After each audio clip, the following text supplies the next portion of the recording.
La vidéo de 7 points dit JD, Élie et Élisée au Jourdain. Voici un conseil. Pour voir l'image de la vidéo en grand format, veuillez zoomer ou toucher en bas de l'écran, mais à droite, le petit point en forme de croix, comme l'indique la flèche. Je répète ceci. Pour voir l'image de la vidéo en grand format, veuillez zoomer ou toucher en bas de l'écran, mais à droite, le petit point en forme de croix indiqué par la flèche. Bien sûr, tout dépend aussi de la marque du portable. La promesse de ma seconde venue dans le chemin du Jourdain. On nous dit que le manteau est descendu sur Élisée, qui a alors déchiré ses vêtements. Voici le signe d'une même chose auquel je regarde. Dans ce même endroit, on voit Élie qui monte, mais qui a laissé tomber son manteau, qui descend et qui prend comme son nouveau corps de chair Élisée. Le même endroit devient un signe de liaison où le pasteur signe de l'unité qui unit comme ci-après dans un mariage spirituel, Élie qui est laissé au ciel, le manteau qui descend et aussi Élisée. Nous avons trouvé ici un chemin de prophétie qui a 3 membres. Nous avons trouvé un chemin de prophétie qui montre l'unité d'Élie qui est laissé au ciel, du manteau qui descend et aussi d'Élisée. Dans ce chemin de prophétie, Élie qui est laissé au ciel représente l'homme Jésus sera laissé au ciel par son ange comme Élie par son manteau. Or, je t'avais enseigné la première loi du mouvement dans le récit biblique qui dit ceci. Le personnage biblique qui retourne, comme par exemple notre manteau, change de rôle et de temps et change aussi le rôle de tous les éléments qui sont dans le même tableau.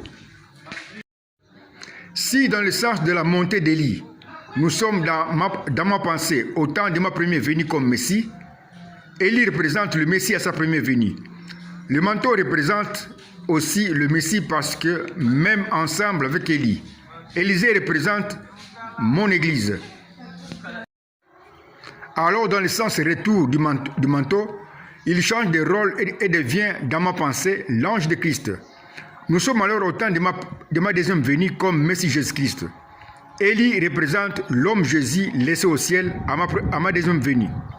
Le manteau représente le Messie qui devient comme son ange. Élisée devient l'épouse qui sera avec un prophète Élie avant mon retour. Le manteau représente donc, selon la première loi du mouvement dans le récit biblique, l'ange du Seigneur qui va descendre, se reposer, selon la loi du sabbat, au 7e jour de l'Église. Il va alors prendre comme son nouveau corps de chair l'épouse. L'épouse est alors représentée par Élisée, mais qui sera déjà avec un prophète Élie qui est représenté par Élie dans Élisée. Pas 2 prophètes Élie, un seul prophète Élie.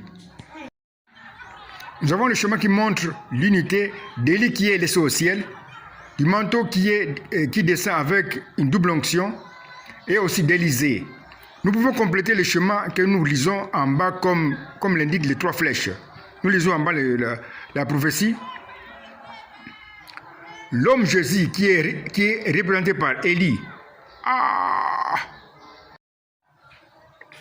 Nous avons aussi le chemin qui montre l'unité d'Élie qui est laissé au ciel et du manteau qui descend avec une double onction et aussi d'Élisée. Nous pouvons compléter le chemin que nous lisons en bas comme l'indiquent les 3 flèches. On lit la promesse en bas. L'homme Jésus qui est représenté par Élie sera laissé au ciel par son ange qui est représenté par le manteau qui va descendre avec une double onction comme 2 pluies du Saint-Esprit et va prendre comme son nouveau corps de chair l'épouse.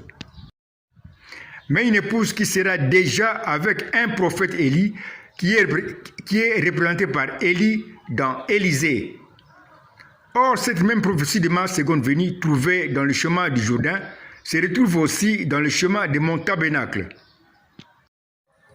Au jour de la fête des expiations, le souverain sacrificateur traversait le voile avec le rôle de l'homme Jésus.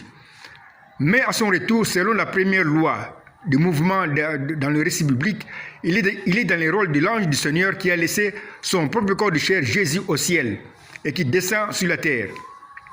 Nous voyons, comme le montre le dessin, l'ange du Seigneur qui descend, mais qui a laissé dans le lieu très saint l'homme Jésus. Le sang est devenu, l'eau est devenue le sang, l'autel est devenu l'autel spirituel du juge. Comme le montre le dessin au retour, les rôles de tous les éléments changent dans le même tableau. C'est pourquoi nous voyons dans le dessin qui est en bas, Christ au numéro 3 descend avec les deux pluies qui tombent ensemble. Au numéro 1, nous avons ceci, avec comme première pluie le message de grâce dans le sang répandu du Messie, qui était la doctrine des 12 apôtres. Au numéro 2, nous avons ceci, avec comme dernière pluie un message de jugement ou le message du juge qui dévoile tous les mystères qui étaient cachés et qui enlève alors l'épouse. Or, j'étais appris aussi à soulever le chemin des monts Tabernacles pour bien voir la descente du manteau dans le chemin du Jourdain. Comme le montre le dessin en bas, à gauche, nous avons le chemin des monts Tabernacles qui est soulevé. À droite, nous avons ce qui se passe dans le chemin du Jourdain. Nous voyons la même chose. Dans les deux chemins, c'est exactement la même promesse de ma seconde venue.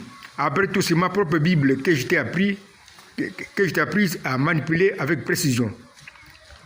Dans le chemin du Jourdain, nous avons Élie qui est laissé au ciel par son manteau qui descend, avec double onction. La dernière pluie du Saint-Esprit et aussi la première pluie du Saint-Esprit. Dans le chemin de mon tabernacle, il y a l'homme Jésus qui est laissé au ciel, alors que son ange descend avec une double onction, avec le message du juge qui dévoile tous les mystères cachés, et aussi avec le message de grâce du sang répandu par le Messie, qui est tout simplement la doctrine des 12 apôtres. À ma seconde venue, je reviens comme l'ange du Seigneur qui va enlever l'épouse et l'amener dans les airs auprès de l'homme Jésus le Seigneur. La suite dans la vidéo 17.11 SA. À ma seconde venue, je reviens comme ange.